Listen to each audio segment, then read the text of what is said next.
evening, witches, warlocks, listeners, adepts, friends, fans, family, followers, Season 5, Episode 5, the Occult show known as Knights of the Nephilim, brought to you by Celestial Oddities Radio and the Coterie of Samil Arcane Occult Order.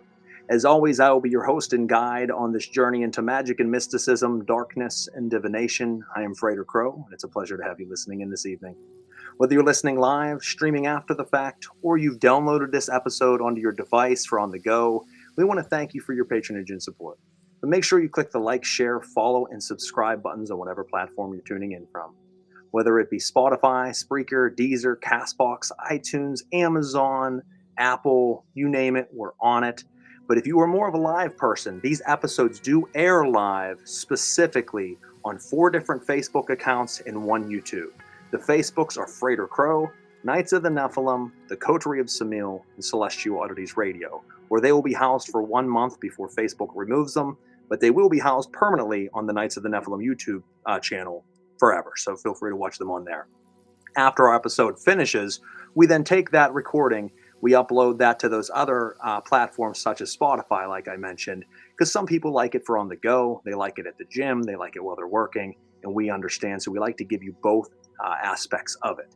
But if you are watching live, please feel free to click the like, share, follow, and subscribe buttons. It moves us up the podcast community rankings, allows people to discover the show, keeps you in the loop with new episodes as they air, and gives you unfiltered access to all of our shows, whether it's Knights of the Nephilim, Pair of Normal Guys podcast, Caniculum Obscuritatis, Last Call, or Uncovering the Underground. We bring you a lot of underground entertainment, so feel free to spread it around. It means a lot to us. We are on episode 5 this evening of the new season of Knights of the Nephilim, and we couldn't be more excited with how this season has gone, the guests that we've had on. So if you have missed any of those, make sure you tune back into them on a different night, because tonight we have a brand new one for you. But so far, we have had John Vermillion and Orly Stewart. We had Baba Yogi Kalanathagori. We had Baal Kadmon, and we had Natasha Michelle of the Coterie of Samil. So all 4 have been wonderful guests, wonderful episodes, jam-packed with information and great discussions. So if you missed them, like I said, definitely worth going back and checking them out again. Tonight we have another wonderful episode. We're apologizing for running a few minutes behind. As we have told you in the past, every now and again there's just an episode where none of the equipment seems to want to work beforehand. So we have to tear it all apart, put it all back together 2 or 3 times, and then it just works the same as it always has. And tonight was one of those nights. So without further delay, I will go ahead and jump into our guest this evening, who is Frater Vameri. Frater Vameri is known in the mundane world as Eduardo Regis, a true initiate of the Atoa, LCN, and the Golden Dawn, a Macumbero, a Humgan of Haitian Vodou, a priest of Umbanda and Quimbanda, and a dedicated writer. Eduardo brings us the wisdom of many paths, all woven into a single journey. And tonight, we delve into his world of ritual, spirit, and the written word. So join us, step into the circle, as we call forward Frater Vameri. Good evening, brother. Good evening, brother. How are you? I'm doing very good. How are you? I'm fine and very happy to be here with you and with all your audience, and hoping that I'm certain that we will have just a wonderful night here with a very, very nice conversation. Absolutely. I think so as well. Yeah. I know that the fans are excited to hear your aspects of things this evening, hear what it is you do, and to discuss some of these wonderful topics. Yeah, sure. Let's go. So we'll kind of start at the beginning with you. I would like to ask, how did your spiritual journey first begin, and what led you to explore initiation into multiple traditions rather than sticking or focusing with just one? Yeah. Well, that's a bit of a long story, but I'll try to make it shorter. Like I always had very sharp interest in the occult and esoteric stuff, and also in religions. And while I was in my teens, like 16, 15, something like that, I started pursuing those interests. I tried to join some esoteric societies, some orders, but I was far too young, had too much thing to do, had to study, had to do a lot of stuff, so it didn't work out. at the time. So but this was something that continued to haunt me, like in a good way, like like that passion that you have, that you must somehow work it, but you don't know how to work it. And eventually, I found myself knowing a lot of people that were involved in the occult scenario here in Rio de Janeiro, in Brazil. Um, and especially in the Western esoteric tradition. This was the first thing that I dive into. You know, like I made some. I tried to see if Philema, Wicca, all those stuff, if that was for me. So I was experimenting when I was very young, and eventually I found myself dabbling into the Golden Dawn system, which is something that I really love, and it's I'm still doing it. Like I don't know how many years later, like maybe I think that we have a temple here in Rio de Janeiro. The temple that we founded is like 10 years old this year. Okay.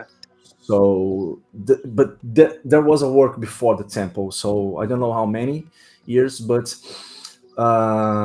and from there I started looking again for those macumba traditions, those African Brazilian traditions, which I had like also a huge interest when I was younger, but I just couldn't find the right place. I was looking for the right place. I was looking for temples. I was looking for people to teach me, to show me how it was, but I wasn't just finding the right place. And it is something that I like to say to a lot of people that come to me asking for guidance, and I say that in those matters we must be patient. I mean, we gotta go a little bit slow, because not always things goes like as fast as we want it to go. So we have to, while searching for a spiritual family, searching for a place where you can make roots.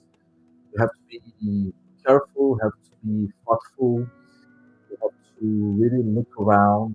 So I took my time, and eventually I found the spiritual family that I'm in today, that we are in today, and I'm very happy with it.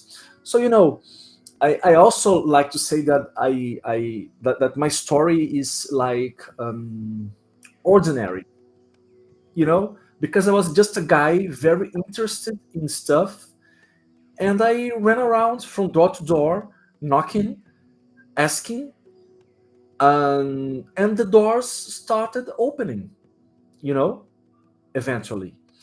So there is no big secret, no big mystery. If you are really interested, if you are really passionate about those things, with patience and with a little bit of, and being a little bit insistent sometimes, but in a good way, you know, things starts to work. 100%. And that's how it went. So I mean, it began like when I was like 14, 15, and with ups and downs. There were times that I was more into practice and studying. There were times that life, pulled me away from it, because sometimes life happens. You gotta keep an eye for your job. You gotta, you have problems, and so we all have those up and downs.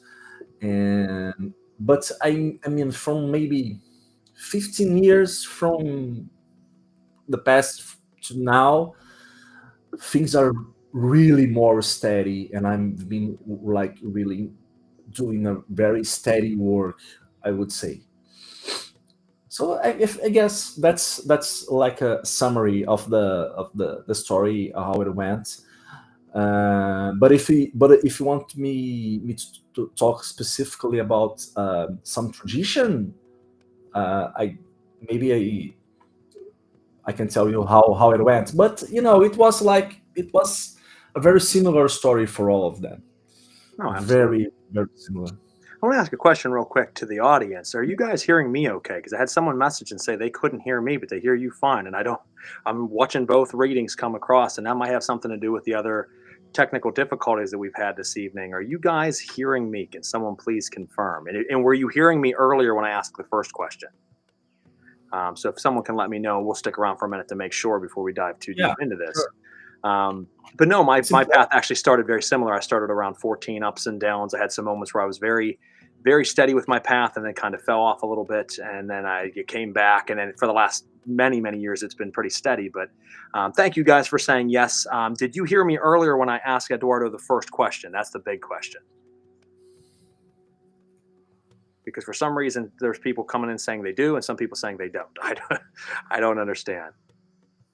All right, so we're going to take it that if they didn't hear the first question, they hear me now. We're going to go with it. I apologize. I don't know what the hell's going on tonight with my system, but we're going to jump into it. You actually mentioned something that segues right into my next question, and it was about being a macumbero. And it's what does the title macumbero mean to you personally, and how do you respond to its sometimes pejorative and negative connotations used in Brazil?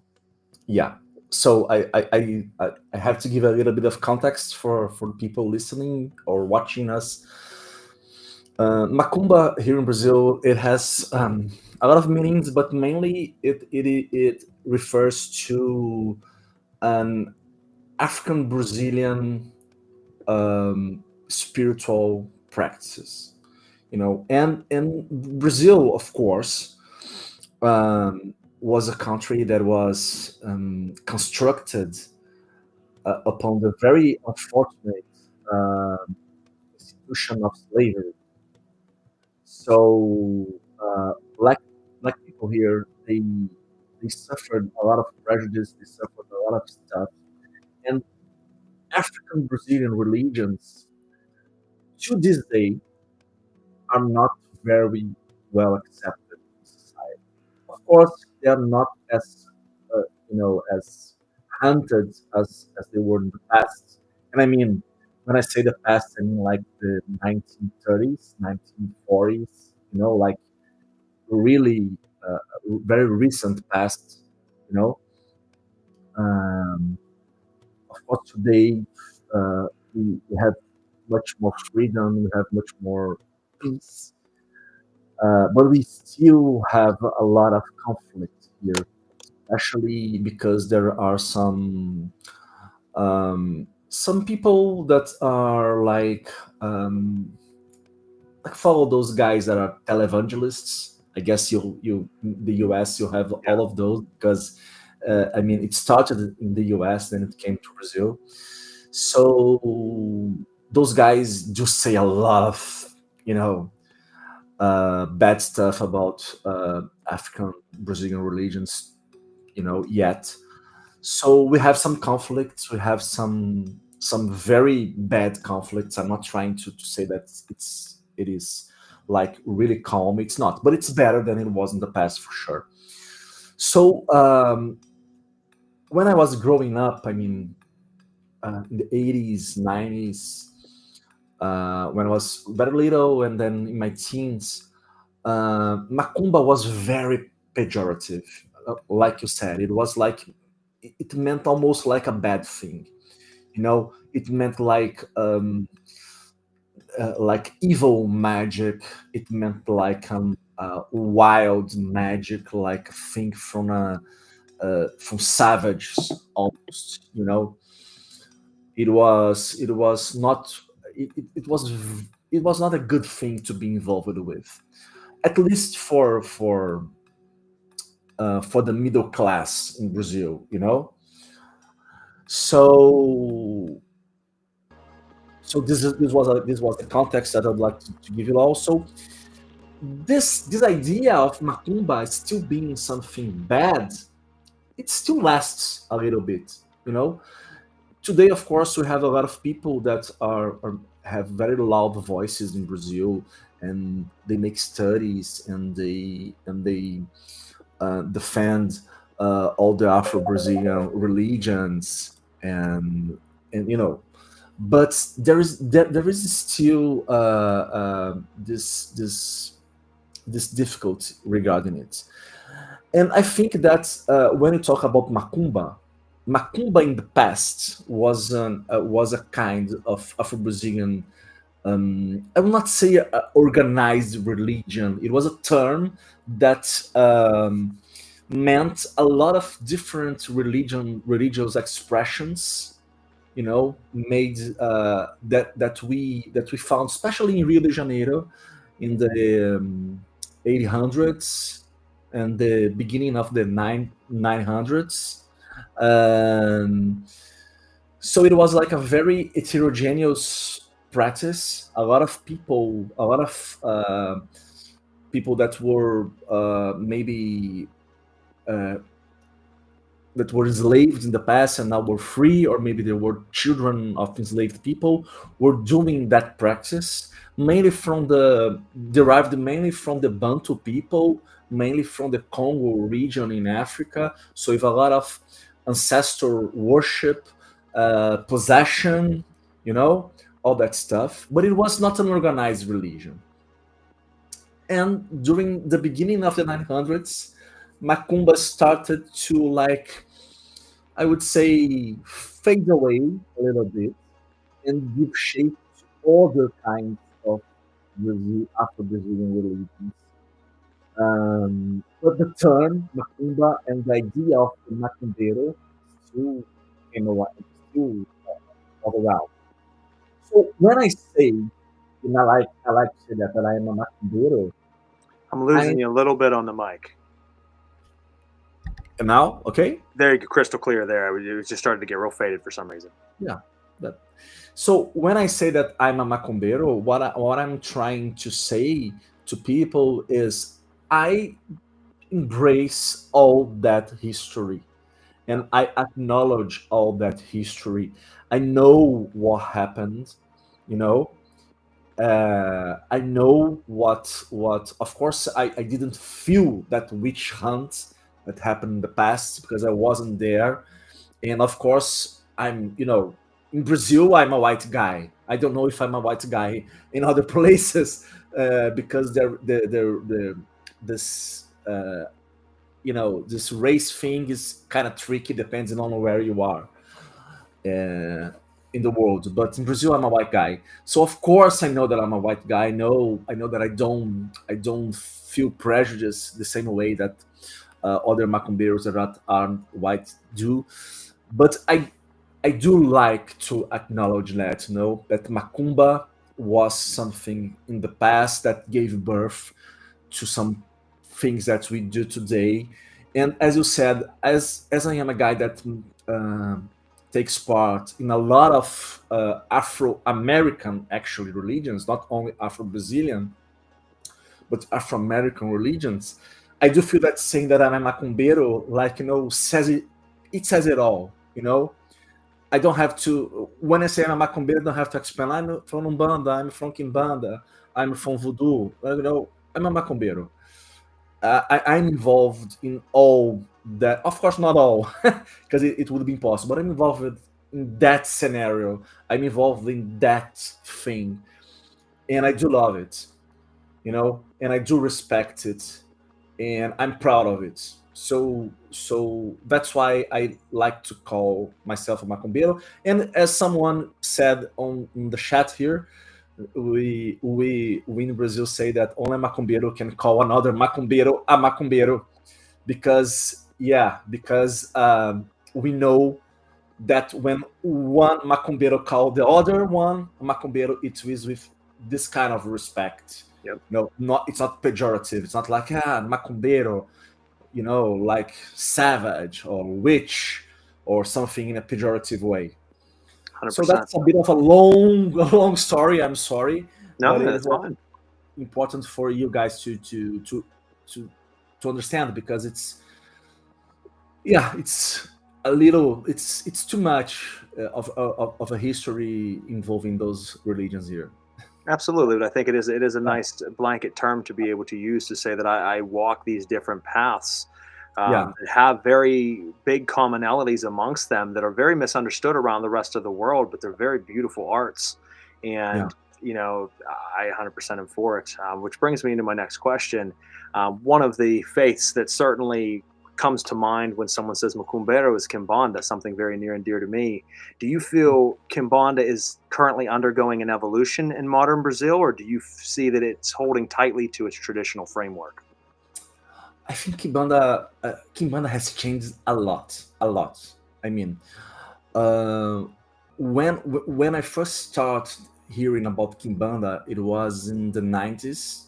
Hearing, because it was it was secret. It was secret Hmm. until then. It was like no one talked about it. I started to hear about it, and people would always talk about Kimbanda in those terms, like Kimbanda does the evil. You know, Kimbanda is good, Kimbanda is evil. It was always like that. Kind of like Santeria and Palo. Cuba, Okay. Santeria is good, Palo is evil. So Umbanda is good, Kimbanda is evil. It was always like that. So no one would in her right mind would go around saying I'm a Quimbandero. It was like, this person is not good in the head, this person is evil if she is involved with Kimbanda. But it was like in the 90s, maybe in the 80s, when we started hearing about it, whispers about it. And because of that, it was very hard in the past to enter Kimbanda. Very, very hard. But I mean, from maybe 2010, maybe 15 years from ago to now, things started to change. I don't know exactly what happened. I mean, I I think no one knows exactly what is happening for sure and what happened in the past in those past 15 years. Of course, I mean, social networks had a lot to do with it. In Brazil, maybe 15 years ago, before that, we were very addicted to the Orkut network. I don't know if in the US it was popular. I guess not. You guys were using MySpace at the time, I Hmm. guess. But MySpace was never a thing here, and we used Orkut. And later we jumped to Facebook. So in Orkut, we had communities, virtual communities, and in Facebook, virtual groups. And in those communities, in those groups, people started to talk about Kimbanda, in a more relaxed way, in a more non-secretive way.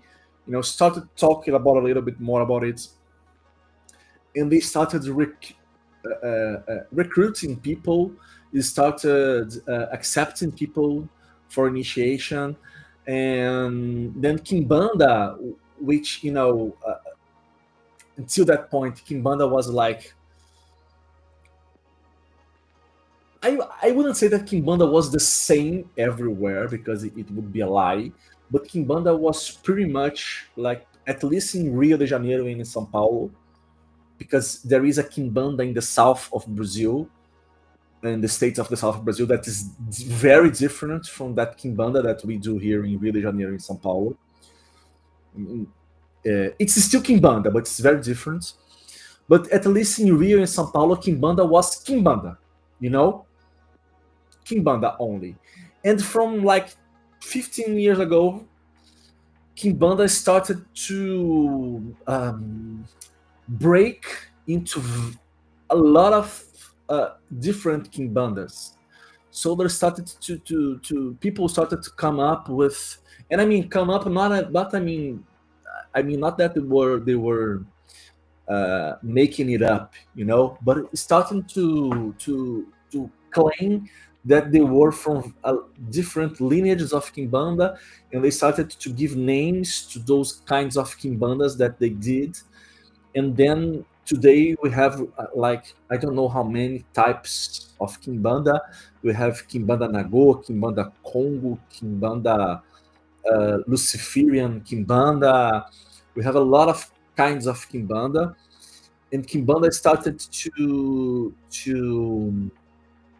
take different ideas, to itself, different points of view, and it started to, multiply. So I wouldn't say that Quimbanda is evolving, because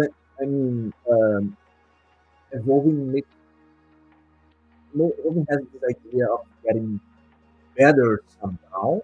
It's not getting better, it's not getting worse. It's just taking a different shape.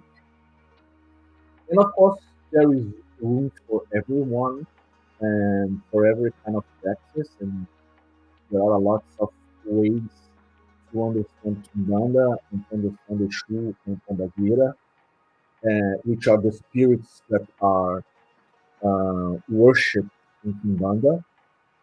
And so it is, and now today, this division and this growth of Quimbanda is still happening.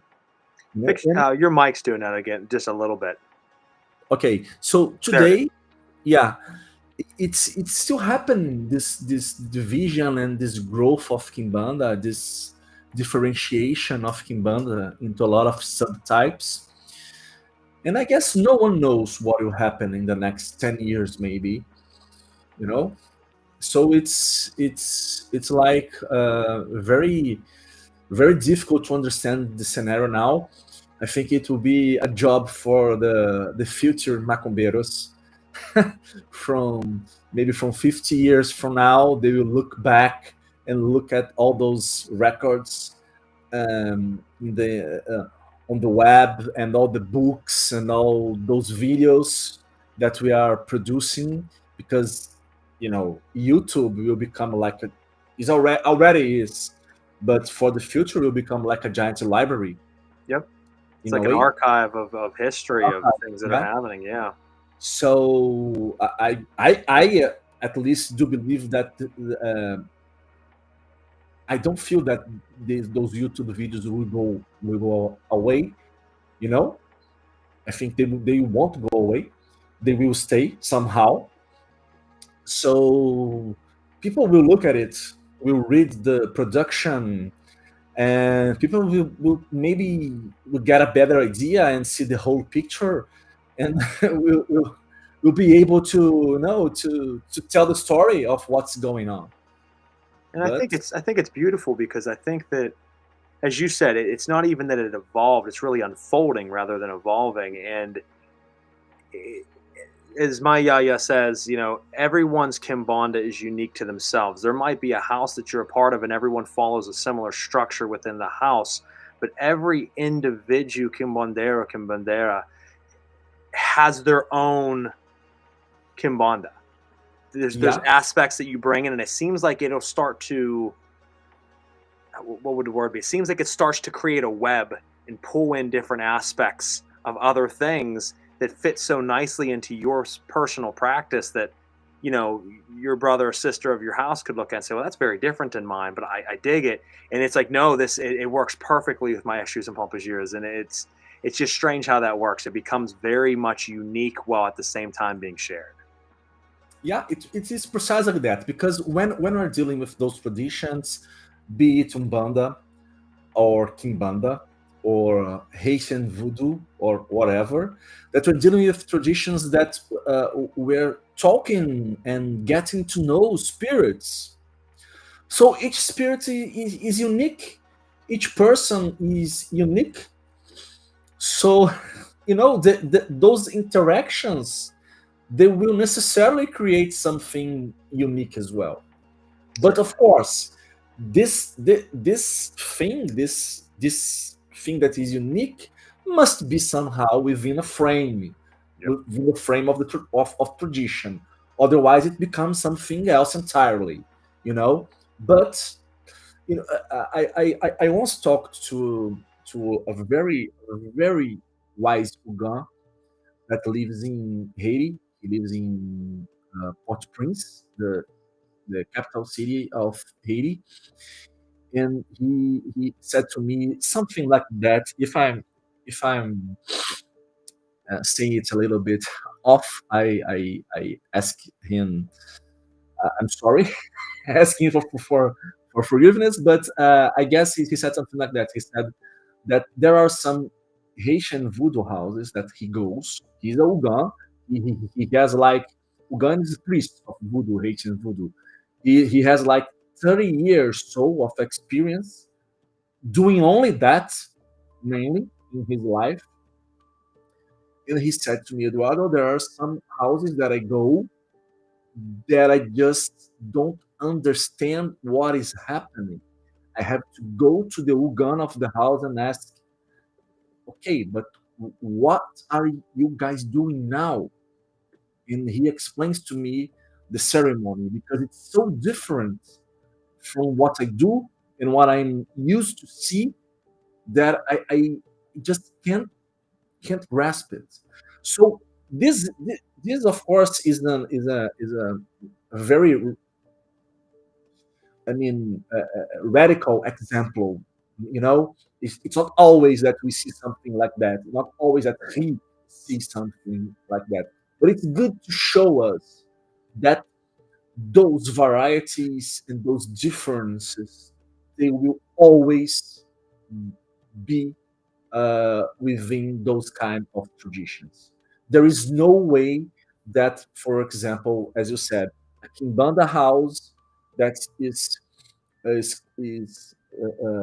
ruled by Tata or Yaya, and it has a very strong influence from, I don't know, Exu Marabô, will be the same, exactly the same as a house with another Yaya, another Tata, with a very strong influence from Exu Caveira, you know? Yeah. Because different people, different spirits, different mix, you know. So that's your Yaya is as always right. That's right. Now let me jump into some of these comments real quick. So we did have some different comments coming in earlier. A bunch of people saying hello, good evening. We did have people saying about the hearing thing earlier to make sure that I was being heard. Great. And then obviously you had seen the comments. Only a Mukumbero can call another Mukumbero. We have Hugon Sherwin said things definitely vary from voodoo society to voodoo society, and I think and I mean some people in other esoteric practices, I think you're either on one side of the road or the other. You're the person who hates to see any change and you want things to stay exactly a certain formulation. And on the other side of the road, you have people that understand adaptation and change is necessary for growth. And Mhm. I think that both have their own place. But Eduardo, as you just said, I mean, that's really going to be a part of it too. Not only is there going to be differences in houses that share the same Eshu and Pompajiro, but certainly if you have a house whose main temple spirits are Eshu Kavira, compared to another temple who might be for like Eshu Morsego or something like that. You're going to have different types, or Eshu Capopreta. You're going to Mhm. have different types of energies coming, different lessons learned, Mhm. different rituals formulated. And that's going to create a very different way of looking at that house. But I think that that's what makes it so beautiful is like we share that common thread, that common bond, but everybody is a little bit different in their own aspect, which I think is beautiful. Yeah. I wanted to ask, and let me see if I can find it here on my list. Um, where did it go? Obviously, when we talk of things like voodoo, we talk of things like Umbanda, Quimbanda, Palayombe. A big part of these faith systems, for people that are not aware, is the transpossession and how big of a role that takes in our faith. What do you believe possession teaches about the human spirit's relationship with spirit and the divine? That's a very good and hard question to answer. But okay, we are here for it. Yeah, first of all, it's important for people to maybe that are not um, living those practices that this idea of possession is is a very big thing. You Yes. know, in Quimbanda, Umbanda, in Haitian Voodoo. But I always like to say that possession is not strictly necessary.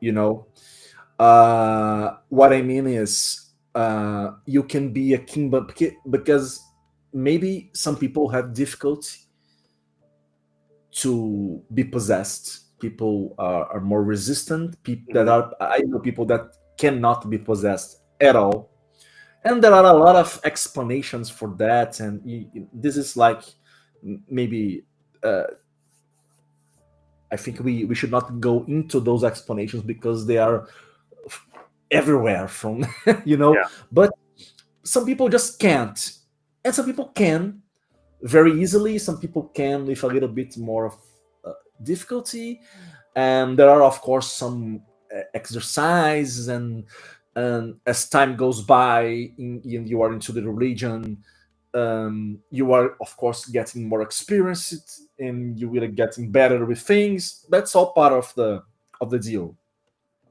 But it's very important for people to understand that it's possible for a ceremony to happen without possession, you know. And actually, a priest of whatever tradition, he should know how to conduct a ceremony without possession.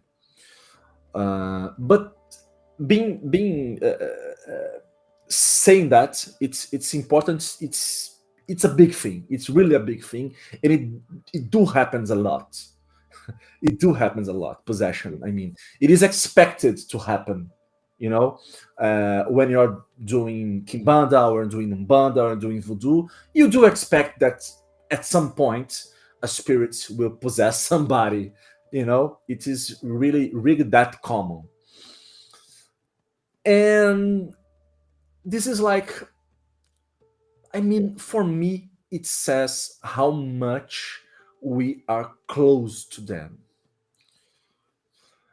And no matter if they are Eshu and Pombagira, which are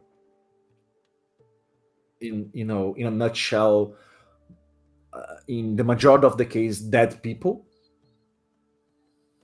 you know, or if they are like um, Aloha of Haitian Voodoo that was maybe never alive. If we can share the same body, or if they can use our body, even it for a short period of time, even if it's tiresome, even if it's it's not, because people also may think that possession is like you just lose all your senses and the spirit does whatever it likes with your body and you come back, you are just as good as new. And Yeah. it's No. not like that. It's a very tough process. Yes. It can be sometimes very easy, but usually it's not that easy, and it can be very tough sometimes. So, but either way, it shows us how there is a connection, how close we are somehow, even if we can't explain it. Because, of course, in the case of Exu Pombagira, they were they were people once. They lived and then they died. So it's not that strange to think that they could, I mean, wear a human body again. You know, they know how to do it. They did it in the past. They know how to do it, so they can do it now. You know, okay, they enter in the body, wear it, and use it. Nice. But in the case of those spirits that maybe were never human, never alive as we understand it, flesh and blood. This is more of a mystery how that works, Yeah. how how they can do that. And I learned to just ignore some questions along the way, like, yeah, I don't know, I will never know probably, and that's fine.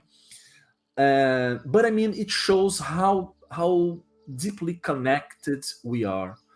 Maybe if we're not that close, we are deeply connected, because only things that are deeply connected can share such intimacy, because it's someone sharing your body with you. I think it's one of the most intimate things you can ever experience. Yeah, it is like, it is, if I can put in that way, it's almost when you making love to someone, but not in a sexual way only, not only, but in the erotic way, but in the sharing and in the, because there is a bug here, because you're sharing like so much intimacy, so much thing. So it is a thing that, of course, possession scare people. It scares people, even in Brazil, that we are like, not today, but in the past, like 20 years ago, there was an Umbanda temple in every corner, and at least in the area that I grew up. And oops, lost sound. Now, are you hearing me? Yeah, I can still hear. Someone said lost sound. Okay, so I will start over. I said, Oh, interesting. I could hear you the whole time. That's strange that people are yeah, saying that tonight. yeah. When I was younger and as a growing up, there was a Umbanda temple. I mean, everywhere around here, and you just were walking the streets and hearing the drums. So you know that upstairs, or maybe in that building, that house, people were possessed.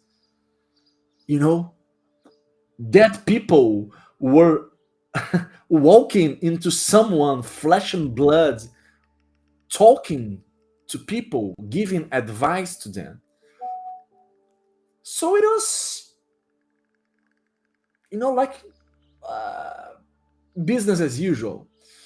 But even in that context, possession is scary for people, because possession means that you gotta give away some control.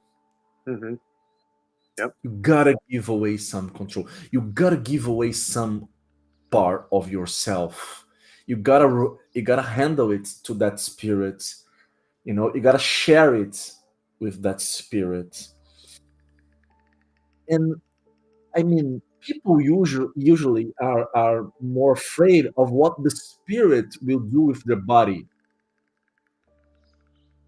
But I mean, this is for me like the least of the concerns.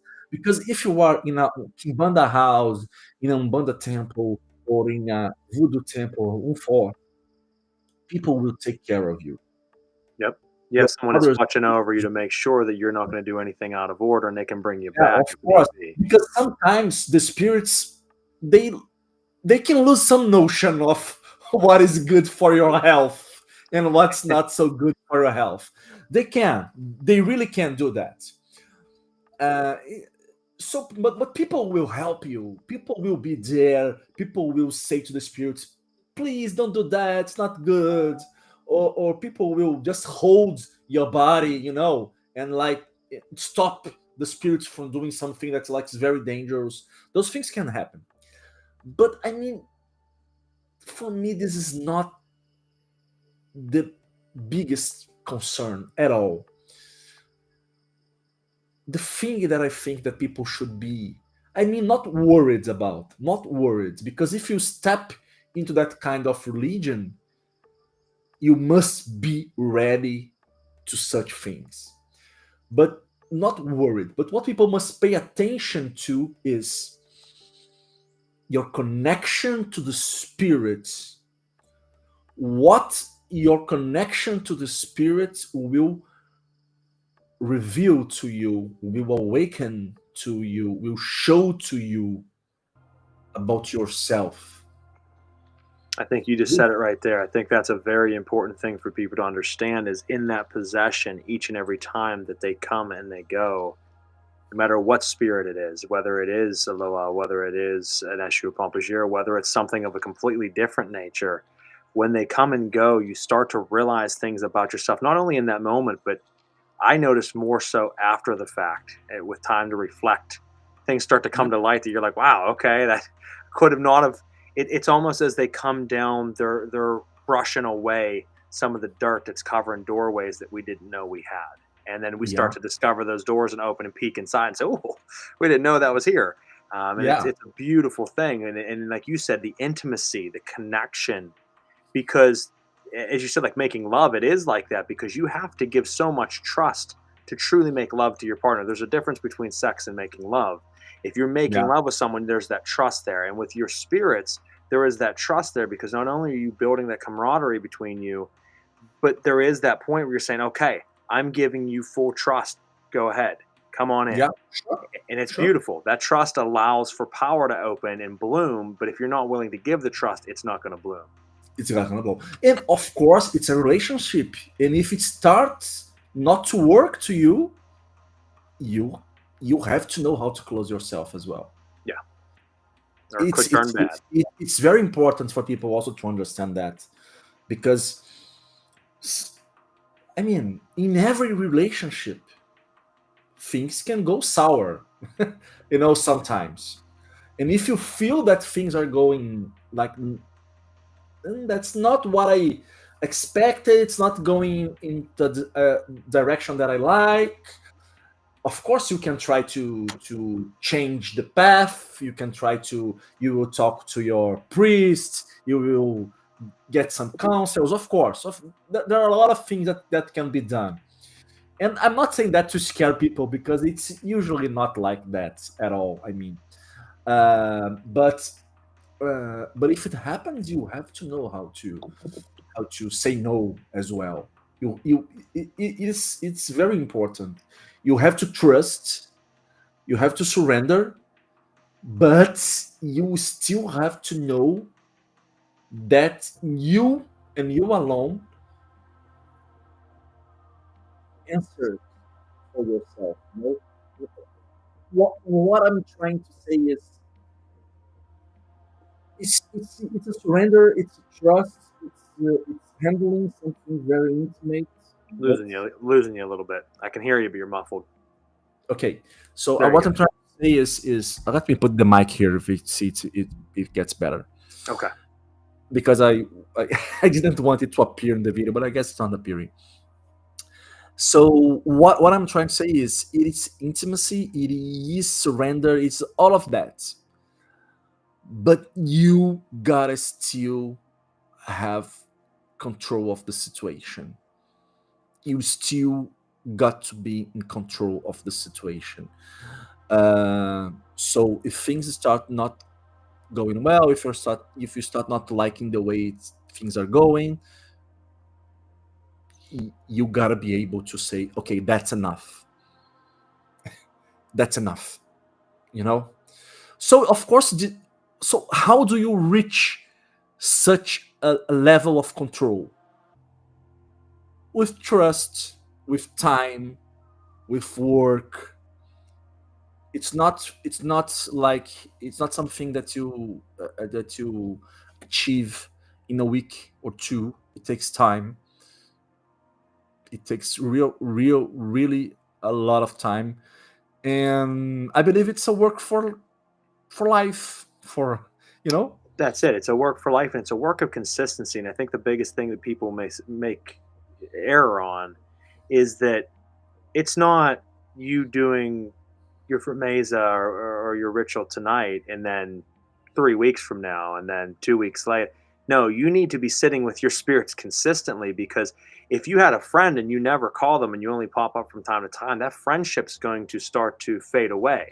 If you have a Yeah. partner and you don't call your partner every single Yeah. day, they're probably going to start to say, like, I'm interested in other people because Yeah. you're not being a part of my life. You Mhm. need to be a part of your spirit's life if you want them to be a part of your life, and you build that trust. And that Yeah. requires weekly practice, if not daily practice, to consistently sit. And it's good to have same night, same time, so that Yeah. they and you know that Mondays and Fridays, for example, is your Quimbanda nights. You're sitting Monday and Friday with those spirits every single week to build up that trust. And throughout the week, you're making offerings. Throughout the week, you're doing prayers. There needs to be that consistency. And I think one of the biggest things lacking in a lot of practices, especially in the West over here, is the consistency. I think that people kind of just jump into ritual when they feel like it. They jump out. The dedication and discipline, I think, is lacking in a lot of things. Yeah. When you know, I'm working with Voodoo here, and Voodoo is like also having a bloom here in Brazil. I don't know why. People are very interested in Voodoo now, in Haitian Voodoo now, and people come to me a lot to say, I want to work with Papa Legba. I don't know if people are watching a lot of American Horror Story. I don't know what's happening, but yeah, and and I always say, and I explain. I always say that's fine, but people always want to make like big, big things, big things to the spirits, big ceremonies, and I say, I'll give you a piece of advice: keep it small, keep it consistent. You know, it's better if you give Papa Legba, for example, or another spirits a cup of coffee every morning and say good morning to him and talk a little bit than if you do like once in every 3 months a feast for him. Mm-hmm. Agree. So you keep it small, you keep it consistent, and when you have reached some kind of trust, you don't have to be also worried that much about losing that friend, because friends do have that. Sometimes you are busy, life is busy, you have problems, you can't text your friends, you can call him, you can he calls you to maybe to go for a beer, and you unfortunately has to say no because you're tired, you have a lot of work to do and whatever. He will understand you. Yeah. Of course there's a limit for that, of course, but he will understand you. He will look and say, okay, Frater Crow is busy as hell, no time for me now, but he is such a nice guy. Oh my god, I like him so much. That's fine. But again, it is consistency. It is not months but years of work, going to the spirits, talking to them. And of course, as everything in life, people, there will be ups and downs. As everything in life, you know uh there were times when you are free and you can do like daily conversations. There are times that you can do only weekly, or maybe you or maybe I don't know, monthly, whatever. As everything in life, there are ups and downs, but we gotta keep some consistency, as you said. Otherwise, things, the connection will not be very good. Of course, that there are initiations that you do that they build bridges they build bridges for you, those initiations, be it in Quimbanda, be it in Umbanda, be it in Vodou, you know. But initiations alone, they won't take you far, or Agreed. at least they won't take you very far. You know, you have to do something with it, and this is I mean, this is something that I say to people as well. Maybe you just started and you did some initiation, you don't know what to do with it. So what do I do now? What's the next step? You know. Um, so I would say, be calm. Don't worry. Do your thing.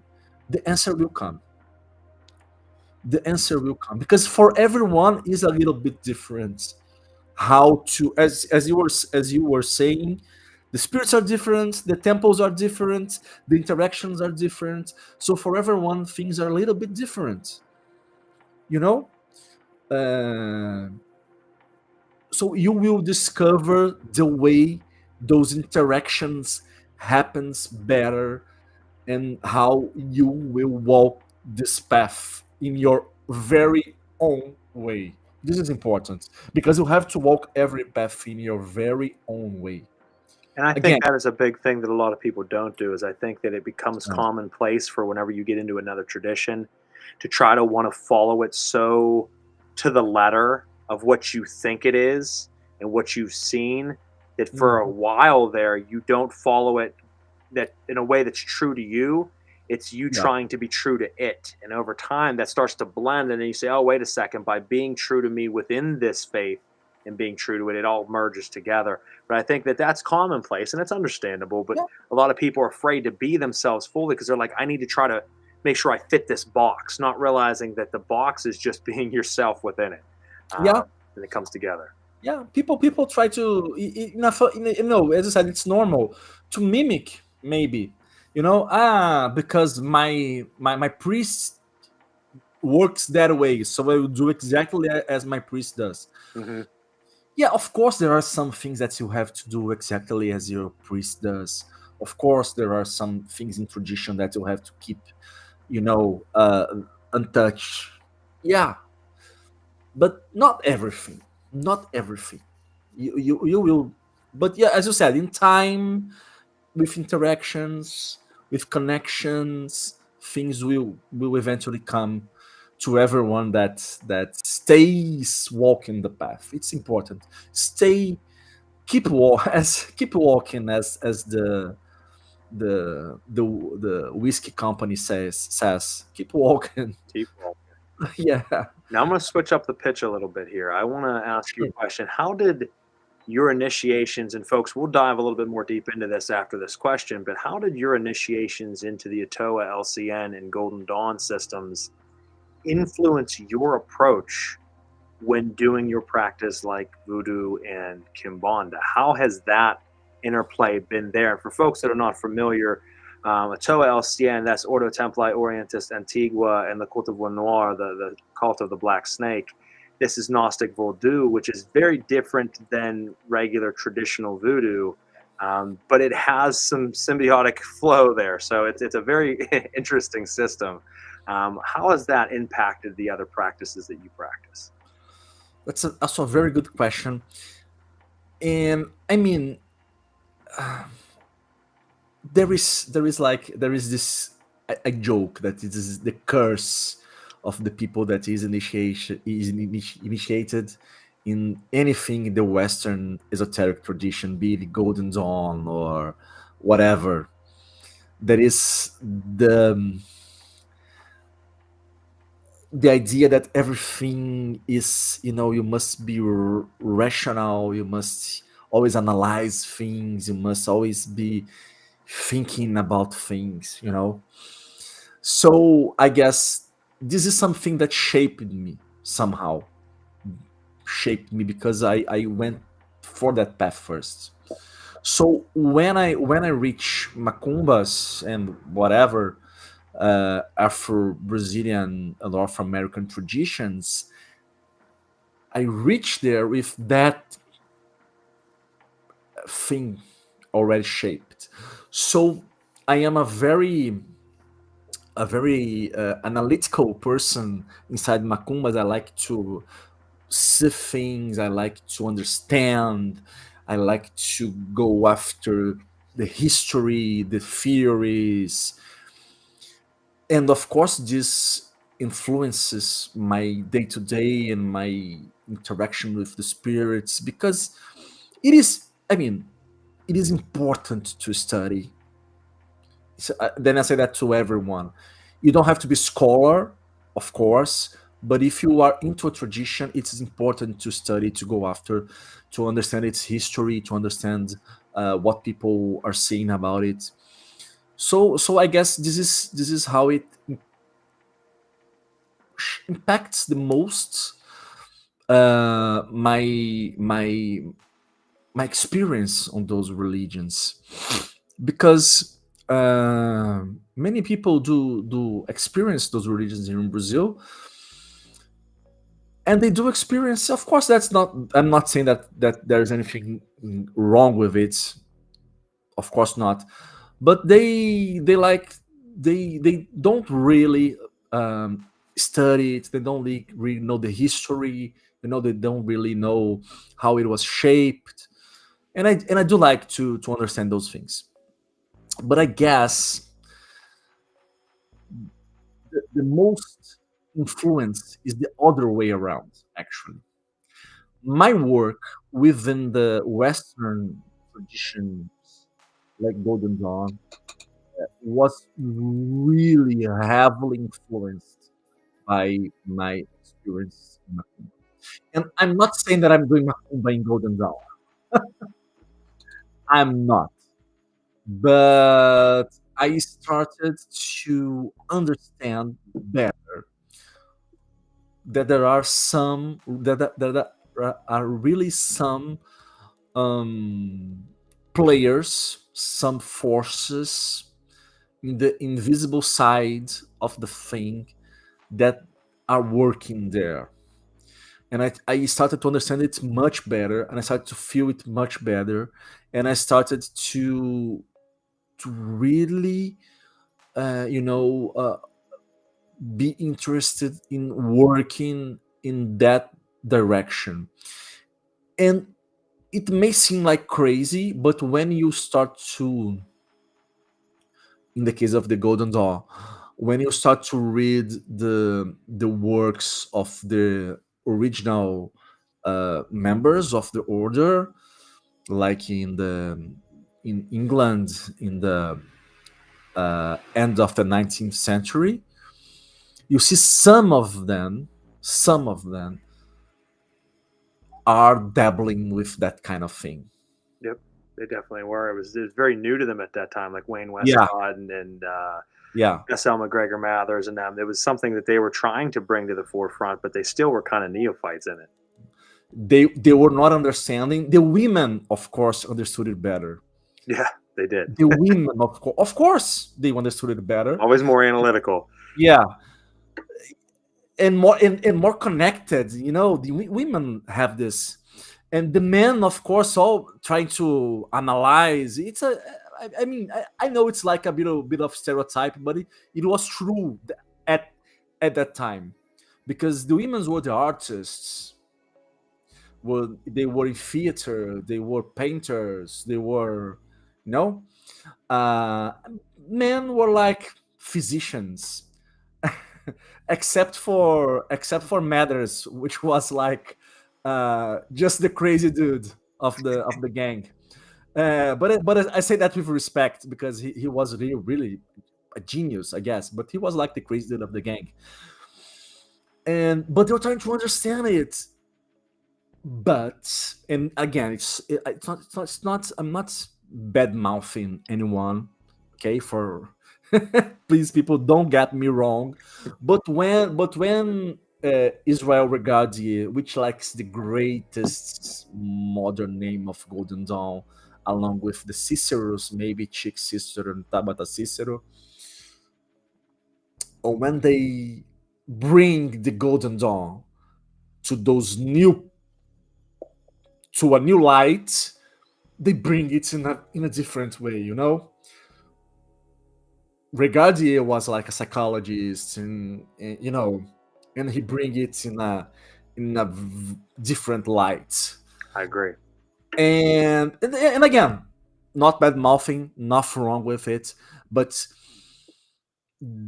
this connection awaken in me those this idea that okay, but this mind here can only take me so far in this path. There is something else that I need to work. And and it, it, you know, this led me to Ottawa, to Oro Templo Orientis Antiqua, which is a very creative system of magic that really has a great room for intuition, insight, artistic expression. So that's where my passion lies in this system. And I also have the greatest of lucks because um, I do have in Ottawa, of course, just a great the greatest grandmaster here in Brazil, which is Nikolai. And I also have very in Golden Dawn, our chief adept is Alexandre, who is like a guy that thinks alike in that way. You know, he has the same idea about how we should approach the work.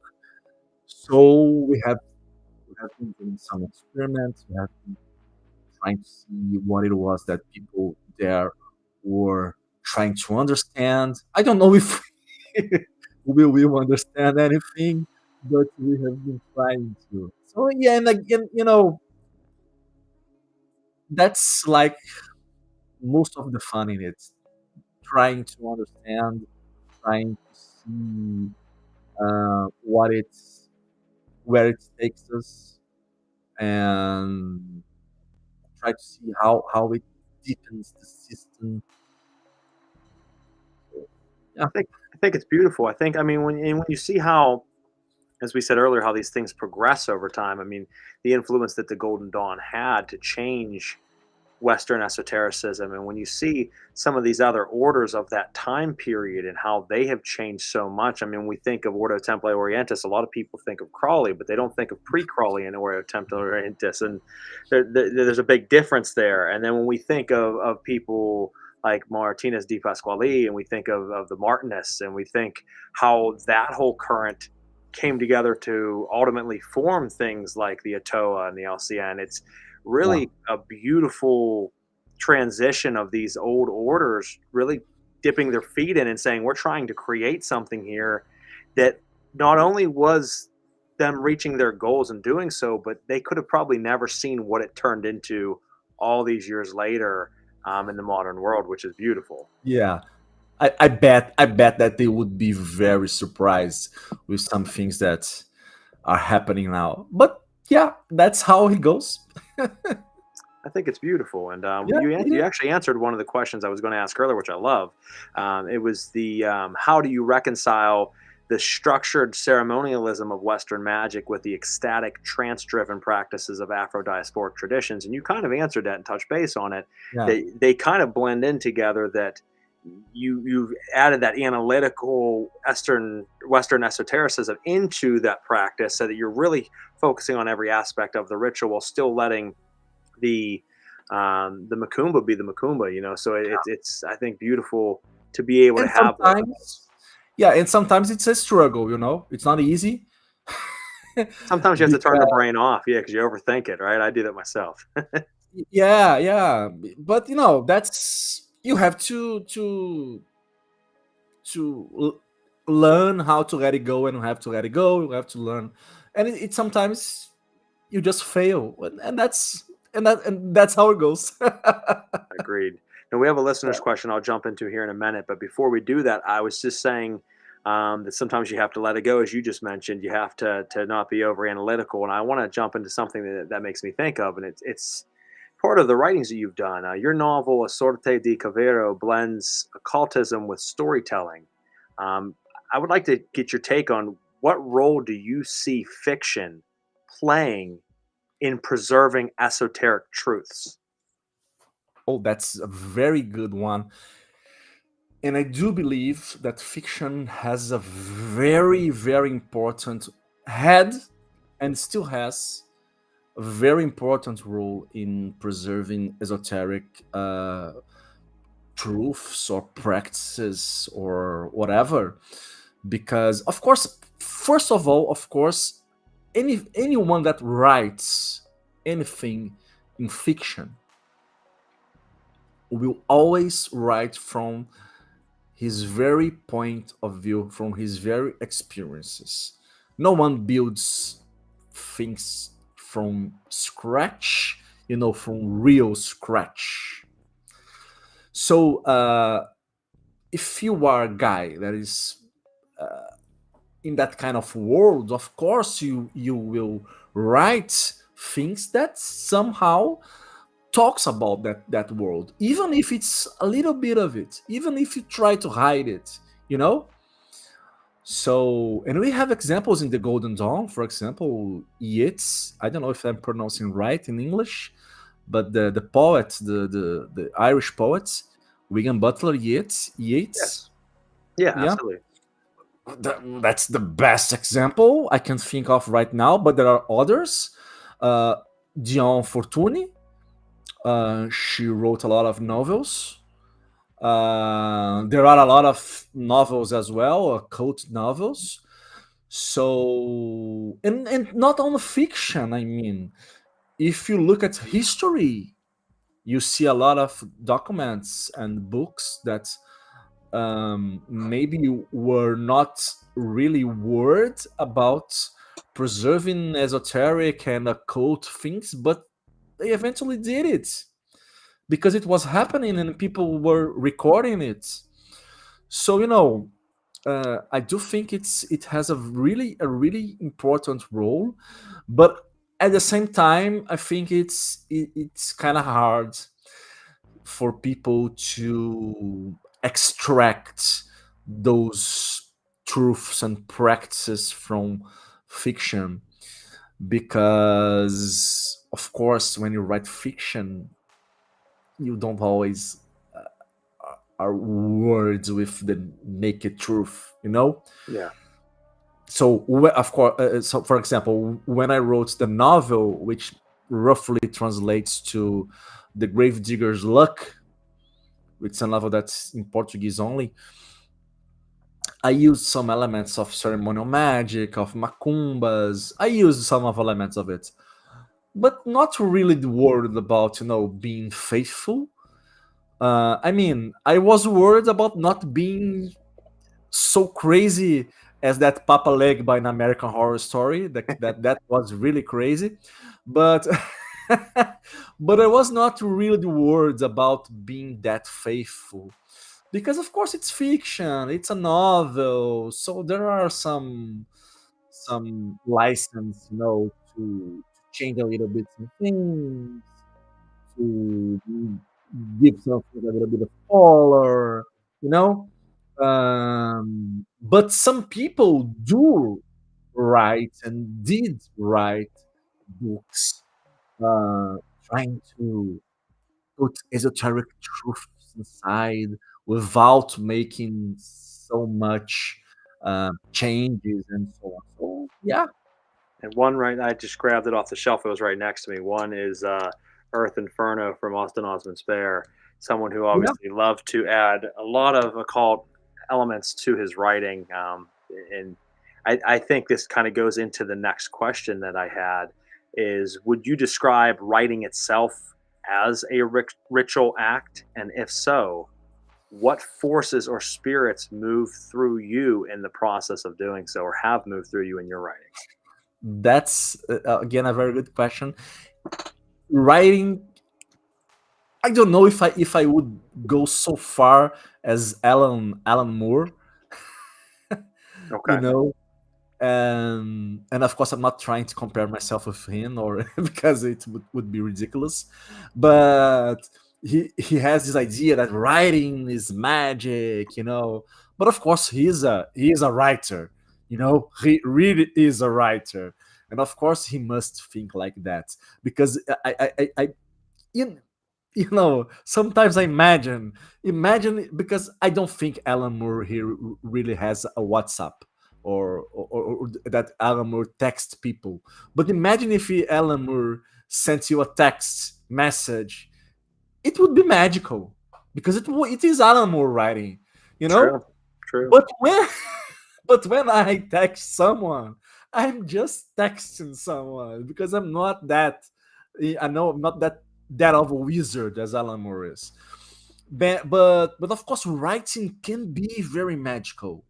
Everything can be very magical, and even brushing your teeth, such ordinary things. But writing is one of the most I mean, the most easy things to do as magical. Because it calls from you some forces, and in my case, I do, not always, not always, but I do feel sometimes in some texts, in some books that I write, that I'm not writing alone at all. I'm not writing alone at all. I'm writing with spirits over my shoulder, and sometimes they may be whispering words. Sometimes they may be typing the words with me, or sometimes they are just around, and I can feel them. And sometimes they come as inspirations. They come as ideas, you know so for me it's very real. It's very real, and i I almost can feel it, because it comes, for me at least, it's for sure, it's not the same for everybody. It comes for me like with a kind of anxiety, but not because anxiety, if it feels bad, but it's not bad at all. It's like, that drive. It's a drive, better. It feels like a drive, like that. You gotta do it. You gotta, ah, and you just do it, and you are not satisfied until you are over.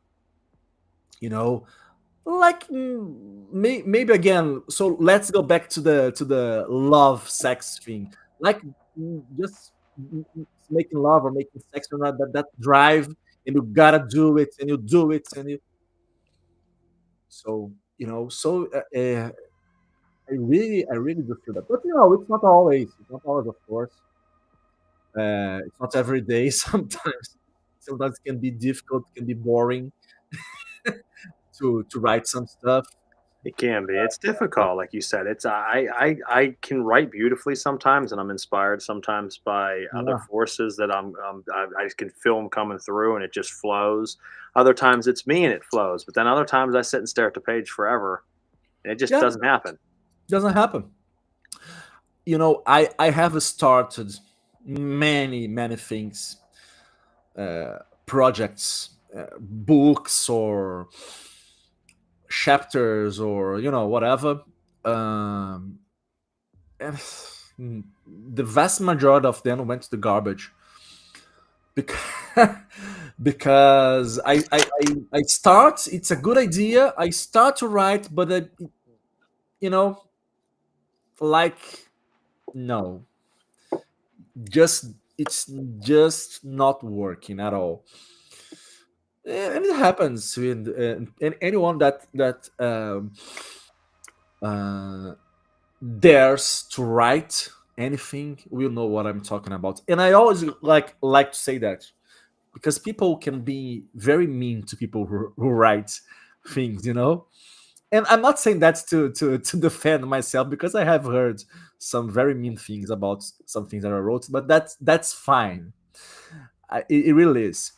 But uh, but I always say, even when I read something from a person and I don't like what I'm reading, I always respect that person, even if it's, in my opinion, absolute garbage, because that person had the guts or had the work, or at least he tried. At least he tried, to assemble some words together and give it some meaning. And I know it's like hard work, and I know, at least in my case, how long, and I'm not saying about years, decades, how long it took me at least to learn how to write, I would say, properly. In properly, I mean like an ordinary person who can write something that's, that people can understand, and it's nice and okay, like that. Nothing above that.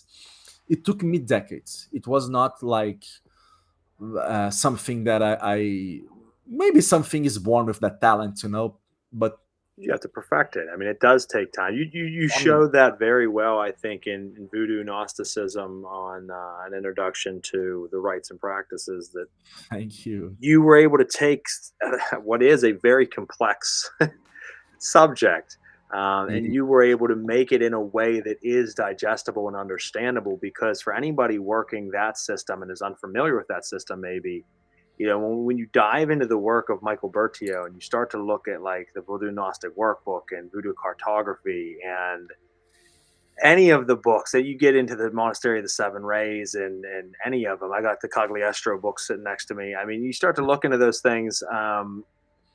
It's deep, it's dense, it's hard to really sum up what it is. When Mhm. someone says, "What is Vodou Gnosticism?" It's like, well, do you have an hour? You were able to do that in a book that, for me, was pivotal, because reading your book laid it out in a format that was understandable. Where if you just dive into the Vodou Gnostic Workbook, that's not happening for you. You're going to probably find yourself lost at some point and be like, what the hell am I reading right now? This is crazy. You were able to prepare and set the stage for someone wanting to take that route.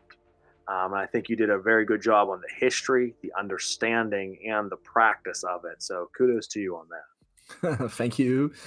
And yeah, I mean, the Voodoo Gnostic workbook, it's like, it's on my top three list of books that are important to me in the practice. First of all, I must say that I think it's an incredible book, Yeah. but it's a very difficult book, and it has it has its reasons to be difficult. One of the difficulties, I do feel that it's not necessary, because I do feel that the publisher could give it a little bit more of, you know addition with a little bit more of care in the book, because but it's a publisher thing, I guess, but forgetting that part, before the publisher got mad get mad with me and you. But before that, but forgetting that, I think, because I think that it's been for so long on the market, and it's such an important book that I think it merits, an edition with a little bit more of care. But the thing is, Bertio, he goes so deep and so far in that book that it's like, if you don't know a little bit of the context, it will be very, very hard for you to find the north in the Yep. book. And what I have seen is people getting the book, reading it for a while, finding it very interesting, but dropping it because they didn't know what to do with the book. And again, I do understand that, because it's difficult to navigate in that ocean of ideas that Bertio lays down in the book. So what I tried, and I mean, was to give some tips. You you go that way, and that way, and things will still be difficult because that's the nature of the system as well. That's the nature of it's a challenging. It's not difficult. It's Absolutely. challenging system. That's the nature of it, and nothing, I guess, will change. But it can be a little bit easier if you have someone on your side. I mean, be it someone that has experience in the system, be someone in the orders, or be, in the case, the book, that my book, to help a little bit. And of course, there are other works that Bertio wrote that I guess that also helps to understand if you can get hold of them, like Voodoo cartography, ontological graffiti, such books. If you can get a hold of them, and I know I don't know if they all are still available because the editions maybe They're sometimes. not. They're unless you find it on a secondhand market. Yeah, The price of them is just ridiculous. You know, who wants to pay $700 for a book? You know what I it's mean? Like, it's it's ridiculous. hard. Yeah, it's hard. I had the luck to get those books when they were still available at the publisher. So so I could afford them at the time. But those books do help a little bit because they in there Berio laid down a little bit more what is happening, what was he doing in Haiti, how was his work being done. And I talk a little bit about that in the book when I say about the spirit sessions that he did.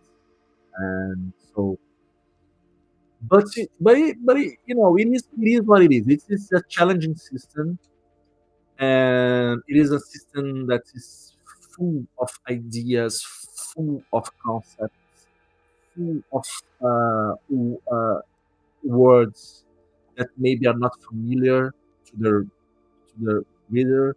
So, and it's like a very big book. It can be, It is a brick, isn't it?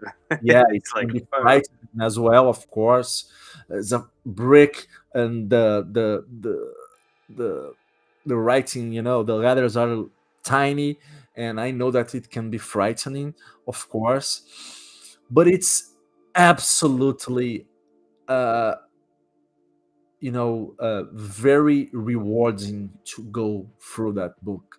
And one of the things that I say first in my book is the first thing you got to know about this book is that you don't have to read it from page 1 to page 700. I don't know how many. I never know how many page there is in the book. You don't have to do that at all. Forget about it. It's not a novel. It's not one of those books that starts necessarily laying down the foundation and going with to more advanced ideas to chapter. It's not like that. So you can just, of course, you gotta read something. You gotta go. The first chapters are a little bit more foundational, but after that, things goes a little bit more free. So you can just maybe jump some chapters that you don't feel are very interesting to you for some reason. You can just go to another, and you can just experiment with that thing that he's telling and teaching in there, because actually it is a workbook. It is a collection of lessons. So you you gotta find, again, you gotta make your own way through the book. You gotta make the book your own. And that's very challenging because we are very used to opening books about magic, Like, for example, there's a book that I love that book. That is the Self-Initiation into the Golden Dawn Tradition by good one. Chico Cicero. I just love that book. It is the book that we use here in Brazil to in our Golden Dawn as the basis of the of the lessons, and for me it's the greatest book for that. And I'm very thankful to Shiki and Tabata for writing that book. Made my life much easier here. And but that book is more traditional in a way that you open chapter one is the neophyte grades, then you go to the zelator grade, and okay, and we are very used to that. And the Voodoo Gnostic workbook is just not exactly like that. So it is at the same time a mesmerizing and strange book that can sometimes draw you into the pages, and sometimes it can be so complex and frightening that can make you just close it and say, I'll never open that book again in my life. And I have done that in the past. I'm not ashamed to confess that I have done that. When I first got my hands in the book, I started reading it. I was like, oh, great, great, great. And suddenly I got in some part of the book and I was like, oh my God, this is crazy. And I closed the book and said, okay, it will stay there on the shelf forever. But the book kept calling me because of that power, of that magnetic power that the book has. And you just said it because I was thinking the same thing as you were saying that of shutting the book, and I'm like, but it speaks to you and it kind of whispers and it's like you need to come back to me again. And that's a weird thing to explain to people, but whenever you feel the book literally like it's time to open me again. I'm ready for you, you're ready for me. Let's join. Yeah, Then yeah, there's a certain type of something with that working with that system with those writings. yeah. And some books, few books do that. Yeah. Few, but some do. And of course they're gonna be challenging. Of course it's gonna be difficult. Of course it's not gonna be for everyone, and that's okay. Of course nothing is for everyone. It would be crazy if it was. And but I mean, I feel that it's needed, like, this introduction, because I felt like if I had that introduction before, I could have maybe enjoyed the book better at first. And that's But it. I read it before I read your book. I started to read the Gnostic Vodou workbook, and I'm like, man, I don't know about this book. I don't know. And then I came across your book, and I read your book, and I'm like, huh, well, okay, let me try this again. And I went back, and it did make for a greater understanding going into it. Where the first time opening its pages, I didn't know what the hell I was looking at, what I was getting into. It was, as you said, not in chronological order. It was just kind of all over the place with great yeah, lessons. But I'm like, how does this work together? And then I read your book and it explained the history, which I didn't have. And it explained some of those other elements that when I tried to tackle it a second time, it flowed much more richly. And I think that was vital for me, to be honest with you. oh, I'm so happy. And also that there are a lot of other books also around dealing with the Gnostic. And I I tell the names of some in my book, but books from Sean, books from Kyle Fights that also are that talks about the Voodoo Gnostic system. So if you that are watching us or maybe listening to us, or even you, Frater Crow, that got into the Voodoo Gnostic workbook again, maybe feel that want to explore a little bit more, there is material out there. I mean, of course, the Voodoo Gnostic workbook by itself, it's a book for life, for maybe for more than one life. You have material there to work forever. Yep, It's you really too much. do.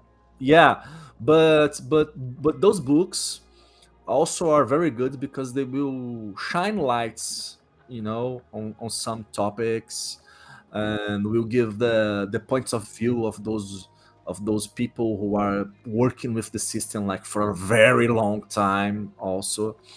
So there are a lot of good stuff out there, and of course Bertio is still active, and He is, from surprisingly. what from what I hear, he's writing new things.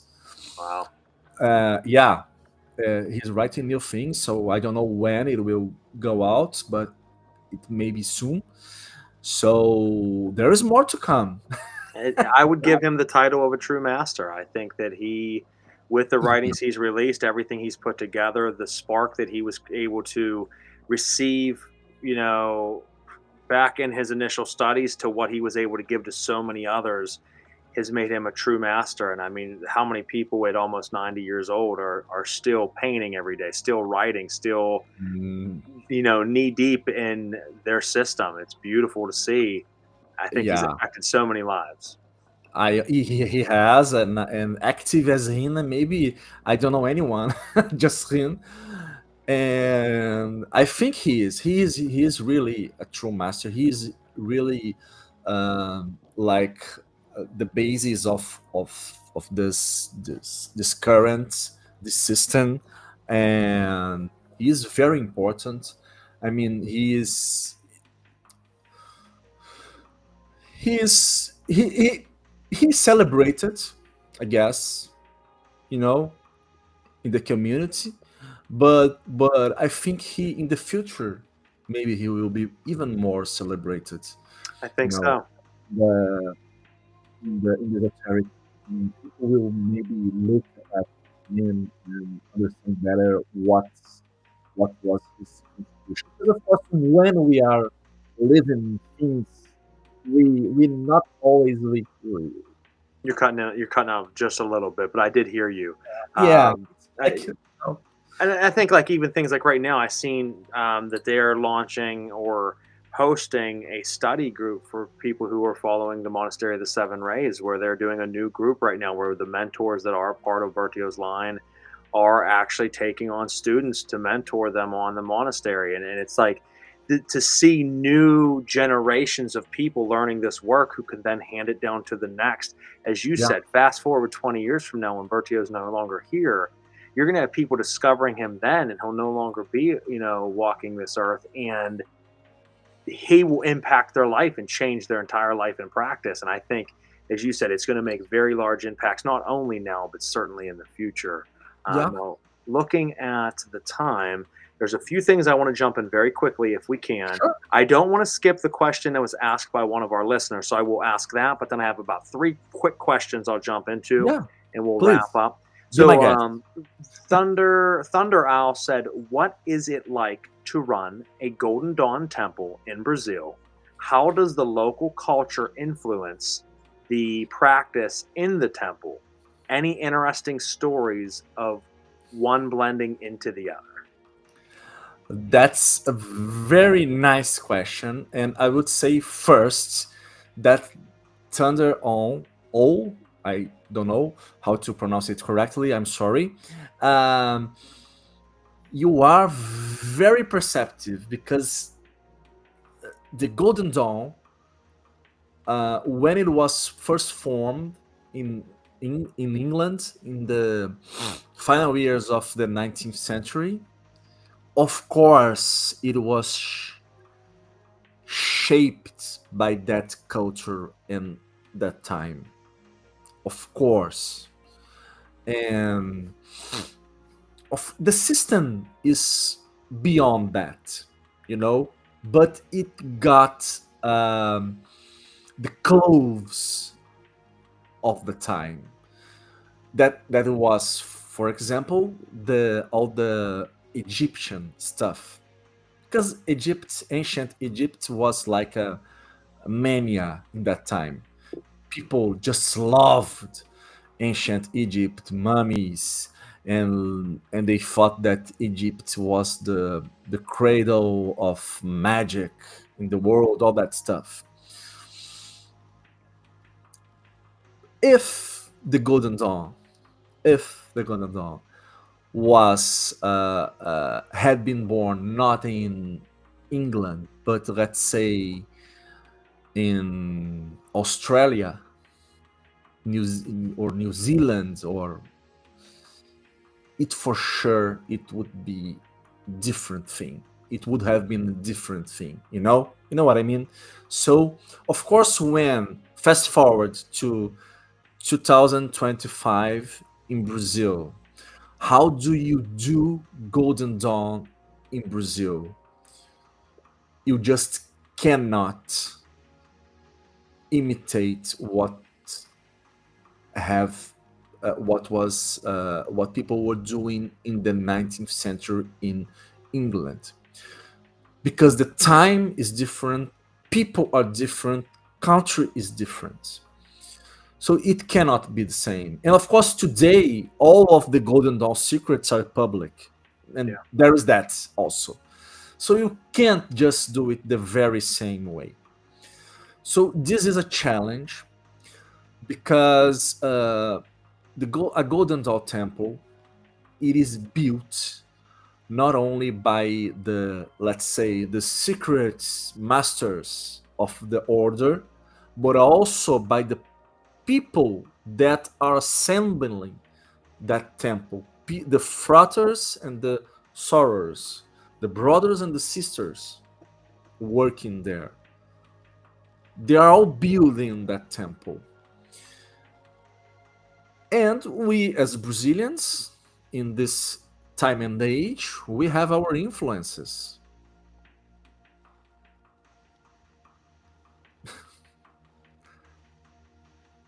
There is some troll in the chat. Oh, great. Yeah. I always have one or two that come in from time to time. Yeah, it happens.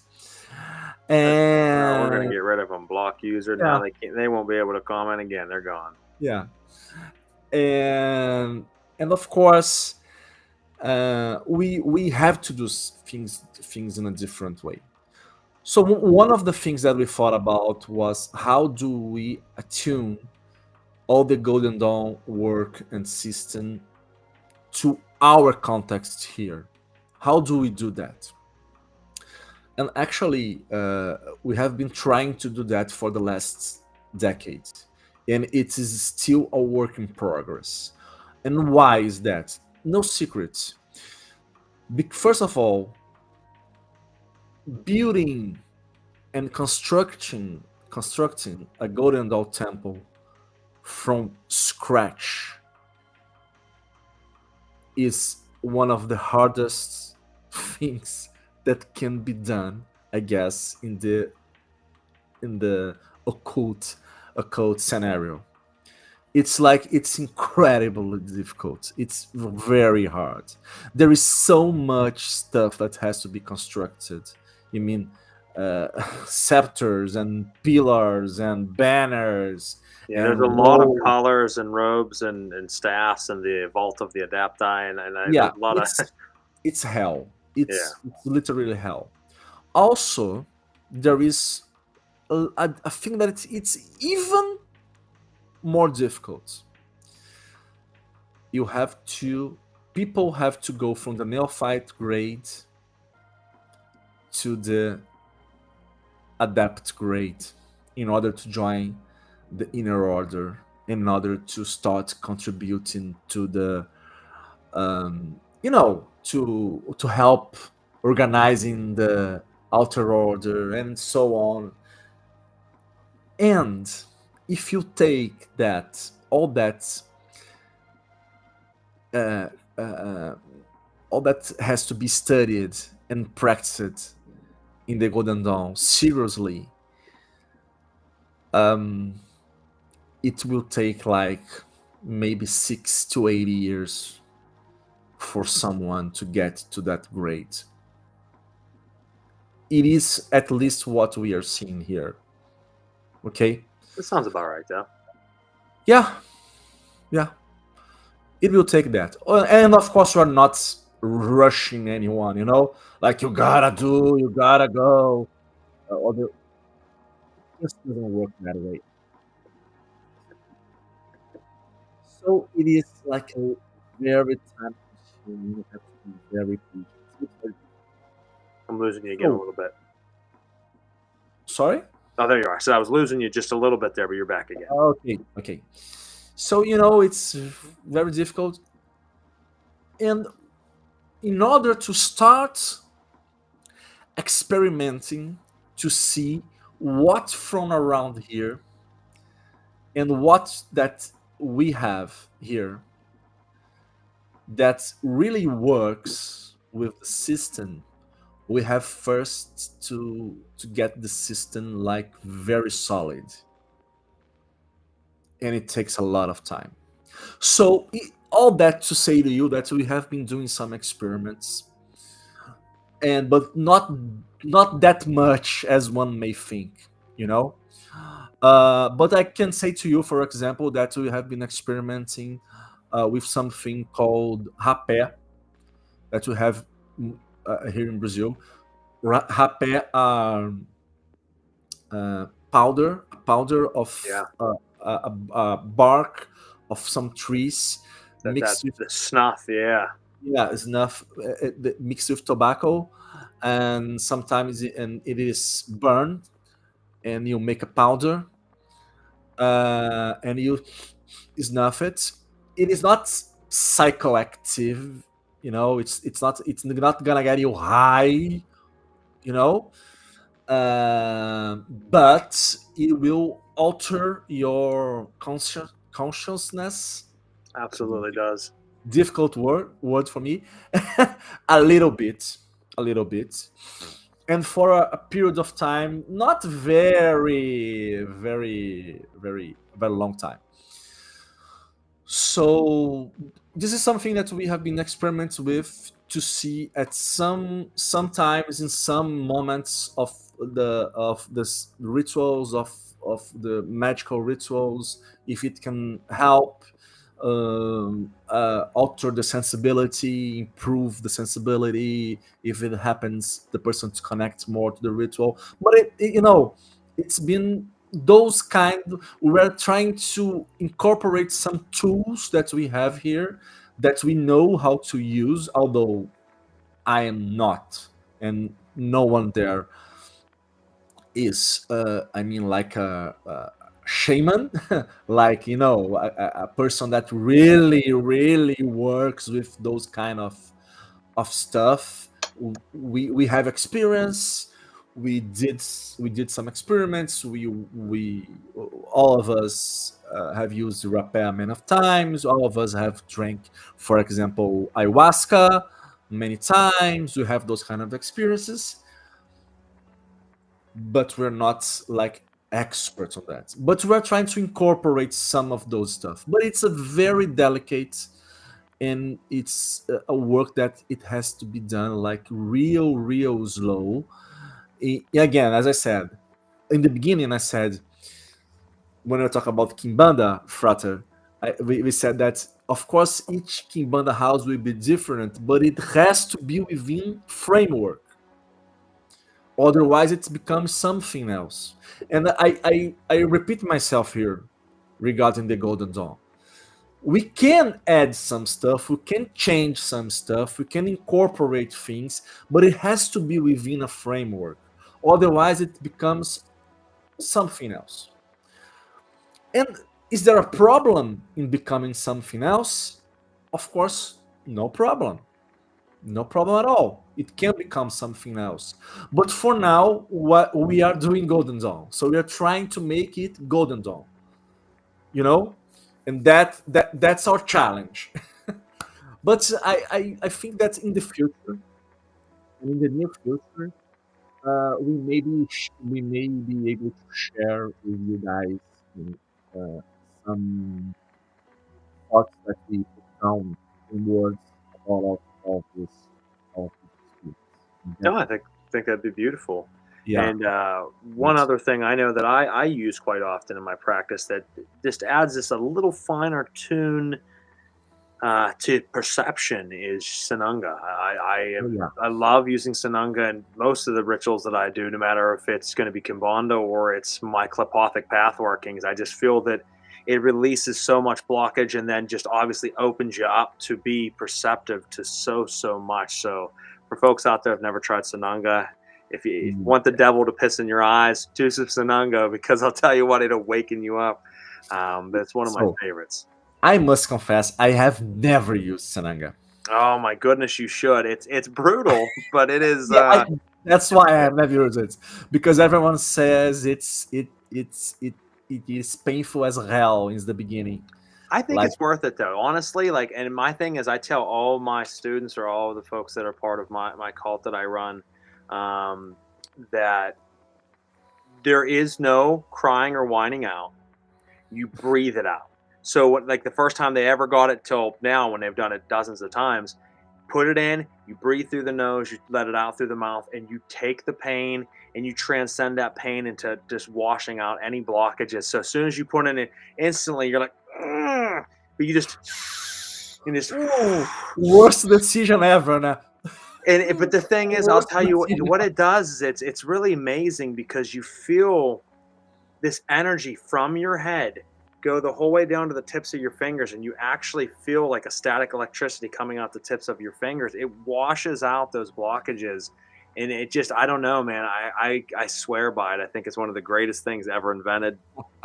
So I have some here. I have some here now. As soon as we get off this thing tonight, you should take some and then go to bed. Because I had a good talk with your Yaya, and she told me about those experiences. Yeah, it's essential. Like I said, and I thought, okay, yeah. So I will get some, because it's easy to get around here. I will get some. Absolutely, down there is a lot easier than here. I will try, but it's in the fridge right now. It's in the fridge. I haven't had the opportunity to use it yet. Tomorrow, move swiftly is all I would say, because it's better to have someone do it for you than you to do it for yourself. And the reason I say that is you'll put your head back, you'll drip the first one in, and as you go to do the second one, that first one's going to hit, and it's going to be damn hard to try to get that second one in. So it's best to just put your head back and have someone drip, and then go from there. Now I'm going to read this last comment, and we're going to jump into these last two questions, and we'll jump off here. We are out of time. Natasha says, it is painful, but it is an incredible release. It's still painful, but I look forward to it so much. So do I. And Rhonda said, yes, it is the breath that is very important. It is the breath that's very important on the Sananga.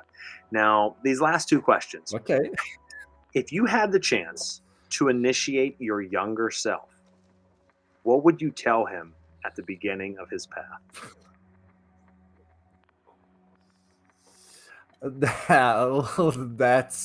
That's like, whoa, I have never thought about it.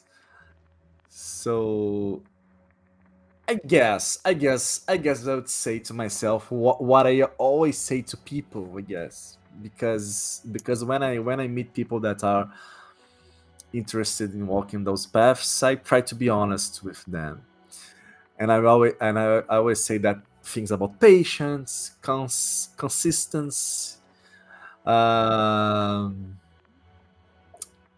I always say people that they shouldn't expect miracles. And this is one important thing, because I see so many people entering magical orders or religions expecting like big changes, or losing you a little bit again. It's the bug that's flying around. Because I see people that enter those orders or those religions hoping that they will achieve like quick big changes in life, and things that can only be described as miracles. And I once too, when I was young, I was very mesmerized by the idea of those wonders and that stuff. And I would say forget about it, because that's not the real deal. The real deal is something else. Of course, there are some beautiful and strange things that happens. Of course there are, yes. but the real deal is a work that's much more slow.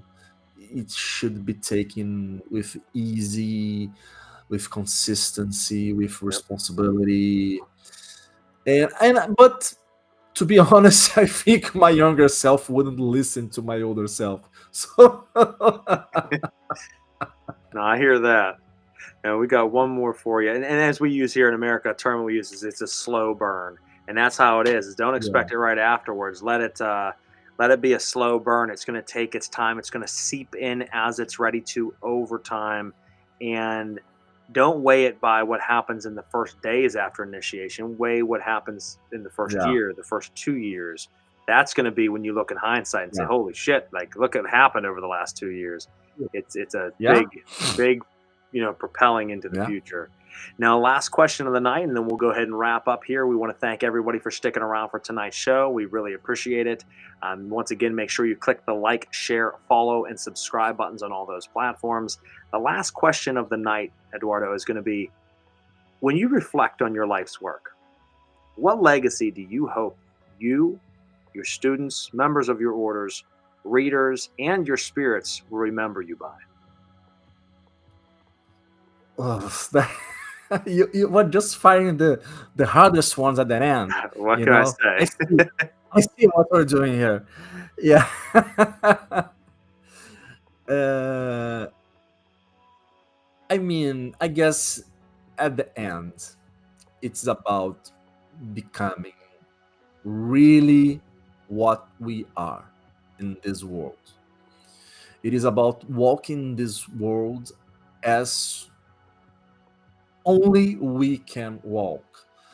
And in order to do that, we must accept who we are, the bad and the good, because we all have a bad side, and we all have a side that we don't want to look at in the mirror. But when you start looking at that side in the mirror and accepting it and understanding that it shaped what you are now, it shaped your path also as much or even more than what you call your good side, and you start embracing it, so everything starts to change. Of course, it's not easy. It's not a month's work. It's not easy at all. But I think the legacy is a guy that tried to do that. At least, he tried to do that, and he, in a humble and small way, try to help others also to see that and do that. And because at the end, Frater, when we become priests, or when we take the responsibility to run a golden town temple, I don't run their own, but with other people, uh, what we're doing is that we are giving back something. You know, Yep. we are giving back. Someone opened the road for us. Someone took us and showed us the road. Now we are doing that for those people, and this is important and vital part of our own work. This is something that I always say. It will come a time that if you stay long enough in that path, it will come a time that you will see yourself doing that, because you will have to do that in order to better understand what's going on with yourself and to reach the other stages of your own path. So it's not an altruistic thing, No one is doing that because people are of of the goodness of their hearts. Of course, it's nice to do. Of course, it's good to see people following things that we do care about and are passionate about. But we do that because it must be done in a way. Yep, I think it's a part of the Um, spiritual code. I think we have to at some level we have to give back, because I feel like we've been, like you said, we've been given a gift, and if you don't give it back before you go, it's taken back. And that's something I've said for years, that Yeah. you have to, like you said, it's not necessarily that I want to teach others, I want to give that gift to others. It's I have to, because if I don't, then I'm going to lose it. So it's always the hand me down. You take what you've been Yeah. given, you give it on to the next generation. Next generation, and you will live on. Yep. That's it. You will live on, and I guess it's that. Though, if my legacy is in the future like a guy who tried to do that and tried to give back a little bit, I'm happy, you know, because honestly, Frater, I wouldn't imagine, for example, if you told me like 10 years ago, I wouldn't imagine that I will be here talking to you in a podcast from abroad, you know, that I would have this book published in English. And there is more thing, it is a little spoiler, there is more thing to come next year in English as well. Oh, awesome. That's I don't have, I can't talk about it, No, that's otherwise okay. I'll get in trouble. But so I wouldn't imagine that. And of course I wanted it some at some point because I went for it, but it's I gave back and I received back as well. I love it. So it's great. It's great. I cannot complain. No, I hear you. Well, with that, I think we will finish out the show. That's a great place to end it. We want to thank each and every one of you once again for tuning in, for sticking around. Make sure you click those buttons. And before we jump off here, Eduardo, any last statements or things you'd like to say? Oh, I just want to say that it's been an honor. It's been great. I had a great time here. It was very fun. It was good to read some comments of people that I can recognize here, that I know, that I miss also. And I hope that we can meet someday, Absolutely. you know, in person. And I hope that you that are listening or watching, you enjoyed this episode and come back for more, because I know that the show is full of good stuff. Well, thank you very much. And with that, guys, you heard it. Frater Vameri has shown us that the title of Hugon, Mukumbero, an initiate of Western esoteric orders, is not just a list of rules, but a lived tapestry of spiritual experience. From the ceremonial halls of the Golden Dawn to the vibrant altars of Vodou, in the fiery rites of Quimbanda, he reminds us that the sacred can be found in many forms. So we thank Eduardo for guiding us tonight and encourage you all to continue seeking wisdom in the crossroads of your own spiritual journey, and never be afraid to step into the circle. We'll catch you next time right here on Nights of the Nephilim. You guys have a wonderful night.